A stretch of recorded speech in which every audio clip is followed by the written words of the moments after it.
Kwa majina anaitwa Padre Joseph Nkusi, ni padri wa jimbo la Bagamoyo, ni paroko wa parokia Mtakatifu Francisco wa Asizi Nyakasange, jimbo hili la Bagamoyo, na pia ni mkurugenzi wa idara ya mawasiliano na habari jimbo Katoliki Bagamoyo.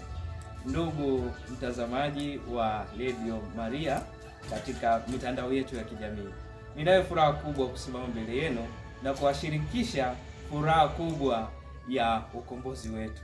Leo tunasherehekea sikukuu ya Pasaka, ambapo ni sherehe kubwa na kilele cha imani yetu sisi wa Kristo. Mtume Paulo anasema kama Kristo hakufufuka, basi imani yetu ni bure na kile ambacho tunakiamini ni bure. Lakini sasa Kristo amefufuka, ni limbuko kwetu sisi ambao tunamwamini, ambao tunamfuata. Ufufuko wa Kristo ni sherehe ya ushindi. Tunashangilia wokovu wetu kwa maana Kristo ameteseka, ameusurubiwa, akafa kwa ajili yangu, kwa ajili yako. Amekubali kubeba madhambi yetu.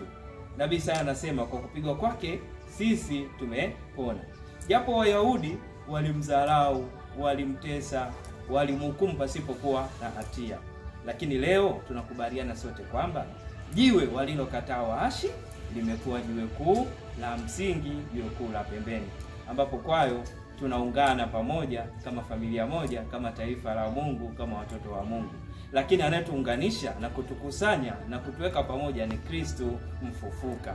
Kumbe niwatakie msherekee kwa furaha na amani sherehe hii.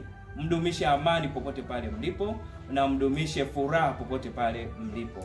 Ninawatakia sherehe njema wanahabari wote wa vyombo vya kikanisa popote pale mlipo. Muendelee kutangaza habari njema kama Maria Magdalena alivyotangaza habari ya ufufuko. Asanteni sana na Mungu awabariki. Kwa jina la Baba na la Mwana na la Roho Mtakatifu. Sherehe njema.